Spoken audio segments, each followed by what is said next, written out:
आज 25 जून 2025 है और ये मेरा पहला वीडियो है। और मेरे इस वीडियो रिकॉर्ड करने का पर्पस ये है कि मैं अपने लिए एक आर्काइव तैयार कर सकूँ। ये सारे डायलॉग मेरा खुद के साथ है जो मैंने किया है। और अगर इस वीडियो की बात करें तो ये वीडियो मैंने इसलिए रिकॉर्ड किया है क्योंकि पिछले 2 दिनों से शाम में मैंने ये महसूस किया है कि मुझे मेलनकॉली फ़ील होती है।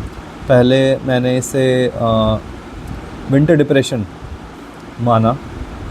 अब आप में से जिनको नहीं पता है और जो ये वीडियो देख रहे हैं कि विंटर डिप्रेशन क्या होता है, विंटर डिप्रेशन एक आप ये कह सकते हैं कि सीज़न का एक इंसान पे क्या असर पड़ता है और उसके मूड्स पे क्या असर पड़ता है। तो कई बार वो उदासीनता को महसूस कर सकता है जब मौसम शुष्क होता है, जब मौसम में थोड़ा विंटर होता है। अभी मानसून का टाइम चल रहा है तो हमें हर दिन सन नहीं देखने को मिलता है या धूप नहीं देखने को मिलती है, तो ये नॉर्मल है। तो इस मेलनकॉलिक फीलिंग में मैंने ये महसूस किया कि मुझे अपने लिए आइडिया ऑफ हैप्पीनेस जो आज तक मैंने समझा है, मुझे वो अपने लिए इंश्योर करके रखनी है कि मैं उसे रिकॉर्ड करूं। तो जब हम आइडिया ऑफ हैप्पीनेस पे बात करते हैं तो मेरे लिए पर्सनल टच का क्वेश्चन है, क्योंकि आज के टाइम पे मैं भी खुद एक खुशी तलाश रहा हूँ अपने लिए, और मैं अपने साथ लोगों को देख रहा हूँ कि वो भी अपनी खुशियाँ तलाश रहे हैं। तो आज इस हैप्पीनेस के टॉपिक को मैं मल्टीपल फ्रंट से डील करने जा रहा हूँ, जिसमें पहला फ्रंट ये होगा कि हम इसके ओरिजिन पे बात करेंगे कि ये आइडिया हमारे इंसानी दिमाग में, हमारी इंसानी चेतना में होता ही क्यों है। मैं इसको कैसे समझता हूँ और मैंने इस पे अपनी कैसे आइडिया बिल्ड किया है। दूसरा हम ये समझेंगे कि कैसे जो आज हमारे समस्याएं हैं वो इस हैप्पीनेस को सीख करने से कैसे वो चीज़ें ऑपरेट कर रही हैं और वो कैसे फर्दर आगे बढ़ती हैं, और ये पूरा प्रोसेस इंटरलिंक्ड होगा। तो चलिए शुरू करते हैं। तो अगर मैं हैप्पीनेस की बात करूँ ना, origin of idea of happiness, तो आप इसको ऐसे देखो कि एक बच्चा जब जन्म लेता है, ठीक है, तो वो जो भी कुछ चीज़ सीखता है वो इस समाज से ही सीखता है। तो बेसिकली जिसे जीसस कृष्ण मूर्ति बोलते हैं कि he is human being who is made a man, ठीक है। तो यहाँ मैन जो है वो एक सोशल कंस्ट्रक्ट है, और अभी हम सोशल कंस्ट्रक्ट की बात कर रहे हैं, इस मैन की बात कर रहे हैं।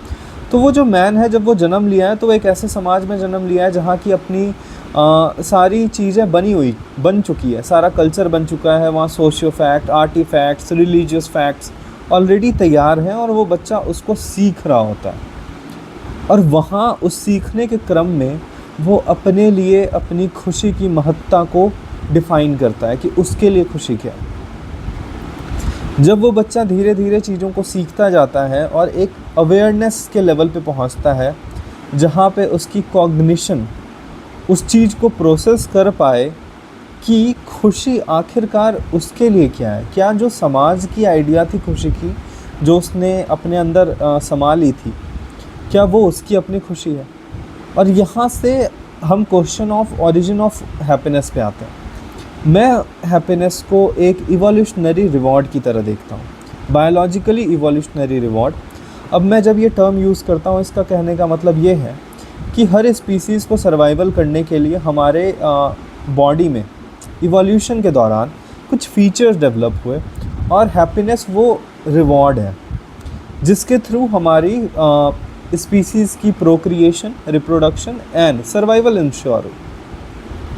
तो ये काफ़ी, अगर आप इसको इस पर्सपेक्टिव में देखो तो ये काफ़ी इंडिविजुअल लेवल की बात है।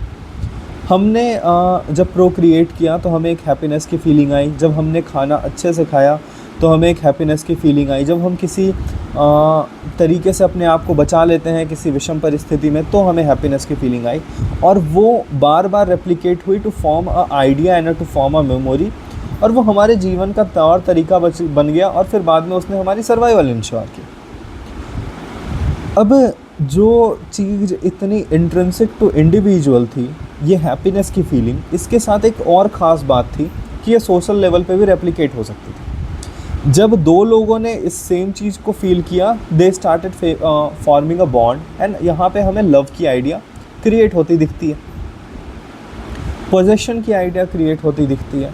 यहाँ पे हम फैमिली बॉन्डिंग, को बॉन्डिंग और डिपेंडेंसी की आइडिया को फॉर्म होते देखते हैं, जब ये सेम हैप्पीनेस की फीलिंग इंडिविजुअल लेवल से ट्रांसलेट हुई सोशल लेवल पे। इस फीलिंग में क्योंकि जो ह्यूमन इनको ऑपरेट कर रहे हैं उनमें ये प्रोपेंसिटी थी कि इसको सोशली लेवल पे भी वो रिप्रोड्यूस कर सकते थे। अब जब हमने ये शुरू किया तो हमने एक समाज बनाना शुरू किया, हमने चीज़ों को बनाना सही से बनाना शुरू किया, ठीक है। अब इस प्रोसेस में एक गलती हमने ये की कि हमने उस इंडिविजुअल लेवल की फीलिंग की जो एसेंस आ रही थी उसको दबा दिया, पहला, ठीक है। इससे आज की जो हमारी समस्याएं हैं वो हमें देखने को मिलती है।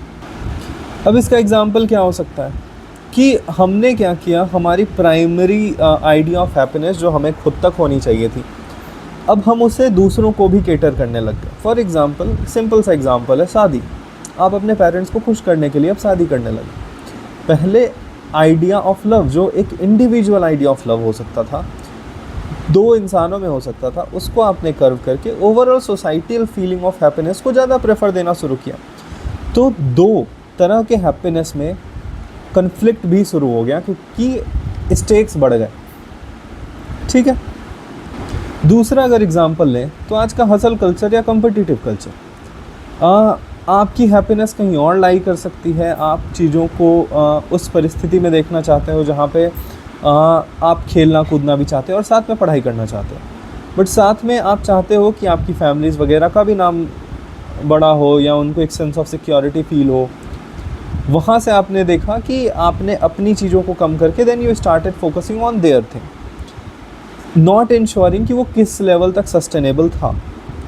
तो जब आपने ये करना शुरू किया और ये करना विदाउट माइंड लगा के करना शुरू किया, तो आपने देखा कि समाज में एक तरह से नॉर्मल चीज़ शुरू हो गई, जिसको आज हम कहते हैं कि लोग बोलते हैं कि मुझे हैप्पीनेस अब फील ही नहीं होती है, क्योंकि आपने अपने हैप्पीनेस को उस लेवल तक एक्सप्लॉइट कर दिया है।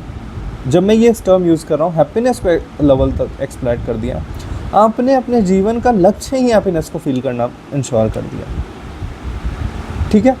तो ये एक नया न्यूएंस यहाँ पे ऐड हो जाता है कि पहले दो लेवल पे हैप्पीनेस है, इंडिविजुअल लेवल पे हैप्पीनेस, सोशल लेवल पे हैप्पीनेस, और तीसरा आपकी प्रायोरिटी बस अब हैप्पीनेस हो गई। क्यों? क्योंकि अगर वो आपके लेवल तक होती तो आपका सेंस ऑफ कंट्रोल उसमें ज़्यादा होता, बट जब वो आपको औरों को भी देना है तो वहाँ पे आपका सेंस ऑफ कंट्रोल भी मिनिमाइज़ होता जा रहा है, क्योंकि लाइफ का अपना एक एस्पेक्ट है और वो फिर अपने आप से प्ले करने लगा। और जब ऐसा प्ले होने लगा तो आपकी सेल्फ इस्टीम चकनाचूर होने लगी, आपको वो हैप्पीनेस जो फील होनी चाहिए थी वो फील होनी ही नहीं लगी, वो बंद हो गई आपको फील होना, क्योंकि वो कभी होने वाली ही नहीं थी, ठीक है। अब यहाँ पे जो आइडिया है ना कि दुख परमानेंट है और हैप्पीनेस टेम्पररी है, वो इसलिए है क्योंकि आप ढूंढ ही बस खुशी रहे। इसी पे आपका पूरा मर्फी लॉ बेस करता है, ठीक है। तो हमने इस आइडिया को जो सेंटर बना के रखा है, इस पे थोड़ी अवेयरनेस की ज़रूरत है, ठीक है। अब नेक्स्ट चीज़ पे आते हैं कि क्योंकि आपके प्रीमॉर्डियल सर्वाइवल इंस्टिंक्ट है टू क्रेव फॉर हैप्पीनेस, प्लेटो भी यही कहता है, वो अचीव आप कर नहीं पा रहे हो, सेल्फ इस्टीम आपकी साथ में टकनाचूर हो रही है, तो आप सेकेंड ग्रेड हैप्पीनेस की तरफ जाओगे, जिसको कहा जाता है सीकिंग फॉर प्लेजर, हिडोनिस्टिक आइडिया जिसको कहा जाता है। अब आप प्लेजर सीख करने लगोगे और उस प्लेजर में आपके फिर वेरियस एस्पेक्ट होंगे। वो आइडिया कि what is your deepest and darkest fantasy दूसरों से पूछना, वो क्या दिखाता है? वो ये दिखाता है कि वो आपके सेंस ऑफ वो दिखाता है how have you failed to achieve that happiness and how are you supplementing it with the idea of pleasure, ठीक है। तो ये तीसरा एस्पेक्ट था जो आपको समझने की ज़रूरत थी। अब आप मुझसे ये सवाल करोगे कि क्या फिर मुझे हैप्पीनेस सीख ही नहीं करनी चाहिए? नहीं, ऐसा नहीं है। आप ना चाहते हुए भी हैप्पीनेस सीख करोगे। मैं ये कहना चाह रहा हूँ कि आपको उसको बहुत ज़्यादा तवज्जो देने की ज़रूरत नहीं है, ये आपकी इंस्टिंक्ट है कि आप हैप्पीनेस सीख करोगे। हम उसको सीख करने के प्रोसेस की बात कर रहे हैं, उसके नुएंसेस की बात कर रहे हैं। फॉर एग्ज़ाम्पल, दो पैटर्न है, ठीक है, होप से हैप्पीनेस की तरफ जाना और हैप्पीनेस के से होप की तरफ जाना।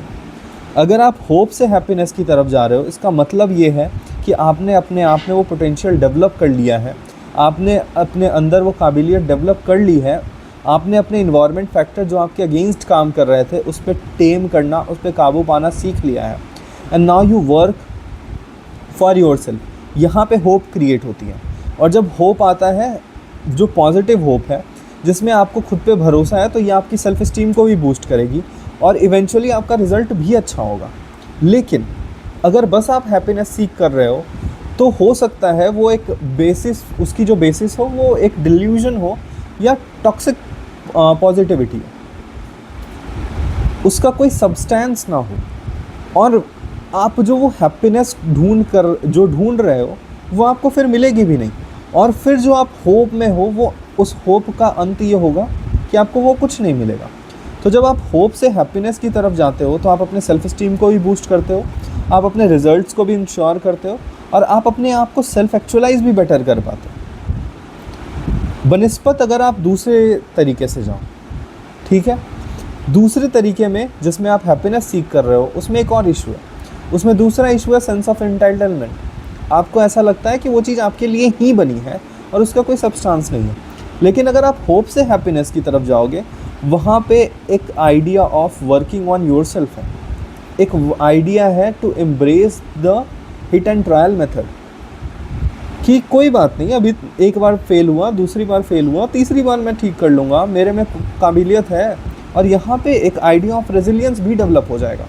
तो आप देख रहे हो, एक अप्रोच ने आपके पूरे एस्पेक्ट, पूरे आयाम को चेंज करना शुरू कर दिया है। ठीक है, प्लस अगर आप हैप्पीनेस से होप की तरफ जा रहे हो, वहाँ अबेंडनमेंट है। आप कोल्ड हो जाओगे अगर आपको वो फिल्म नहीं मिलेगी, वो चीज़ जिसके लिए आप काम कर रहे हो। आप लोगों से एक्सपेक्ट करना बंद कर दोगे, जो हम बोलते हैं ना, I don't expect anything from anyone, वो इसीलिए आती है। लेकिन अगर आप होप, जिसमें एक आइडिया ऑफ वर्क है, वहाँ से काम करोगे, तो अबेंडनमेंट कभी नहीं आएगा। आपके पास हमेशा एक चॉइस होगा, आपके पास हमेशा डायलॉग का इनिशिएटिव होगा, आपकी मैच्योरिटी बढ़ेगी, आपको ये समझ में आएगा कि ओके, हो सकता है मैं इससे बेटर हूँ, हो सकता है आप जिस चीज़ को सीख कर रहे थे, आप उससे ज़्यादा बेटर के लिए अपने आप को फिर देख पाओगे। तीसरी चीज़, ये आइडिया ऑफ हैप्पीनेस, जहाँ होप से आप हैप्पीनेस की तरफ जाते हो, वो इवन छोटे छोटे हैप्पीनेस को रिकॉग्नाइज कर सकता है। लेकिन जहाँ पे आपका सेंटर ही हैप्पीनेस हो गया है, वहाँ पे बस आपको बिग हैप्पीनेस ही खुशी दे पाएगी, आपको वो ग्रैंड नैरेटिव ही खुशी दे पाएगी, आपको छोटी चीज़ों में फिर कोई खुशी नहीं मिलेगी। जहाँ पे आप होप से ऑपरेट कर रहे हो, वहाँ आपको ये पता होगा कि मेरी कॉन्फिडेंस बूस्ट करने में ये छोटी छोटी चीज़ें बहुत बड़ी रोल प्ले करती हैं। हम जब बात करते हैं ना निष्काम कर्मा की, निष्काम कर्मा ये कहता है कि आपको अपने रिजल्ट से नहीं बंधना है, वो करता है कर्म किए जा, बट वो ये नहीं कहता है कि जब आप वो कर्म कर रहे होगे तो आपको खुशी नहीं मिल रही होगी। वो बस आपको उसके फल से दूर रखने की बात करता है कि तुम फल को मत देखो, तुम अपना काम किए जाओ। और जब तुम अपने आप पे काम किए जाओगे और तुम छोटे छोटे जब खुशियों को देखोगे कि तुम में बेटर चीज़ें आ रही हैं, तुम हम्बल हो रहे हो, तुम उस स्किल को सीख रहे हो, तुम थोड़े थोड़े पैसे जमा कर पा रहे हो, तुमको वहाँ से खुशी मिलेगी। तुम अपने आप को रिज़ल्ट की खुशी से मत बांधो। इसका मतलब ये नहीं होता है कि तुम खुशी से ही मत बांधो, इसका मतलब ये होता है तुम रिज़ल्ट की खुशी से मत बांधो। तुम्हें ये जो छोटी छोटी खुशियाँ मिल रही हैं, इसके लिए भी सेंसिटिव रहना। हमने आज क्या किया है, हमने ये किया है कि जब तक हम एग्ज़ाम क्लियर नहीं करेंगे, हम कोई बर्थडे नहीं मनाए, हमें कोई बर्थडे फीलिंग ही नहीं देती है, हमें वो ओकेजन की तरह नहीं लगता है, हमें वो बचकानी चीज़ें लगती हैं। क्यों लगती हैं? क्योंकि वी हैव डिसेंसिटाइज आवरसेल्फ वो छोटी छोटी खुशियों के लिए। हमने अपने आप को बस ब्रॉडर स्पेक्ट्रम के लिए रखा है। इट्स मोर लाइक कि हमारी कहानी लिखी जाएगी तो बस एक बार में लिखी जाएगी कि ये रैग्स टू रिचेस टाइप की, बीच में कोई ग्रे एरियाज़ नहीं। हमने हमारे बीच के जर्नी को डिस्कार्ड कर दिया है, और वो बीच की जर्नी को जब तक हम एक्नॉलेज नहीं करेंगे, हम कहीं आगे नहीं बढ़ेंगे। क्योंकि वो बीच की जर्नी ही हमारे रेजिलियंस को क्रिएट करती है, वो हमारे चॉइसेस को डेवलप करती है, वो एक डायलॉग का इनिशिएटिव देती है। हम ये नहीं देख पा रहे हैं कि हम एक एग्ज़ाम में फ़ेल हो गए, तो उस एग्ज़ाम के लिए हमने जो चीज़ें सीखी वो हमें कैसे और इनरिच कर सकती है। क्यों?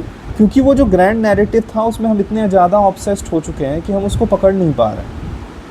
हम ये नहीं देख पाते हैं कि ठीक है हमारा एक ब्रेकअप हो जाता है तो हो सकता है वो इंसान जब हमारे साथ रहा तो उसने उस दौरान हमें वो खुशी दी, उसने हमें उस दौरान अगर अच्छे से पॉजिटिव वे में उसने अगर हम पे इम्पैक्ट किया है और उसने हमें बदला है, छोटा छोटा ही बदला क्यों ना हो, तो उसने मुझे किस तरह से एक पॉजिटिव इम्पैक्ट दिया है। हम उससे और डायलॉग कर सकते हैं, हमारे पास एक स्पेस होगा कि हम उससे और बातें कर सकते हैं, हम कुछ कंक्लूजन पे आ सकते हैं।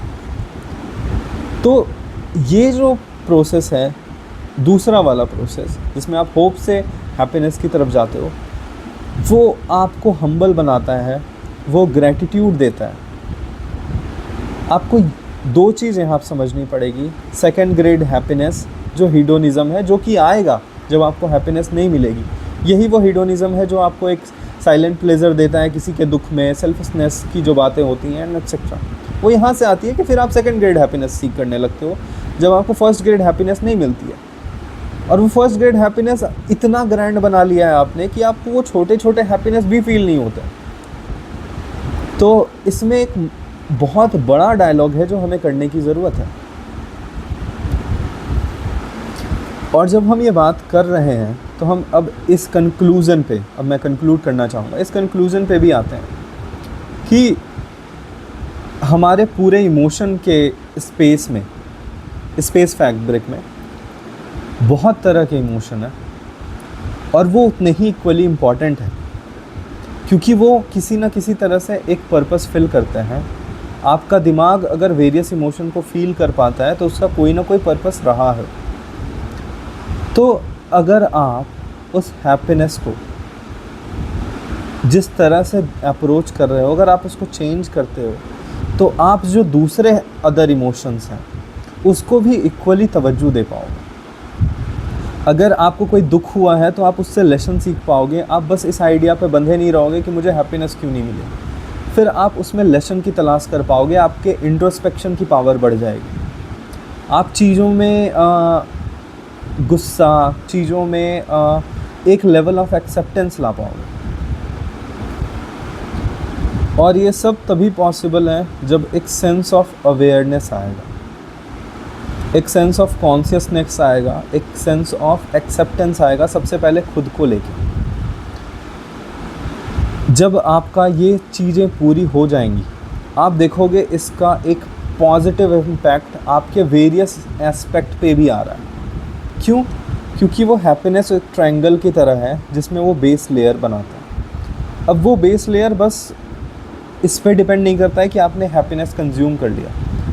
वो quality of happiness, sustainability of happiness, idea of happiness और what have you given for that happiness, वो चार पांच चीज़ों पे काम करता है। उसके बाद उसके ऊपर वो जब एक लेवल क्रिएट करेगा तो आप बाकी level of, for example humbleness, gratitude, satisfaction, self actualization, उस पर फिर क्रिएट कर पाओगे। और तीसरा लेवल जहाँ पे आप अपनी लाइफ को जस्टिफाई कर पाओगे, आप उस तक पहुँच पाओगे।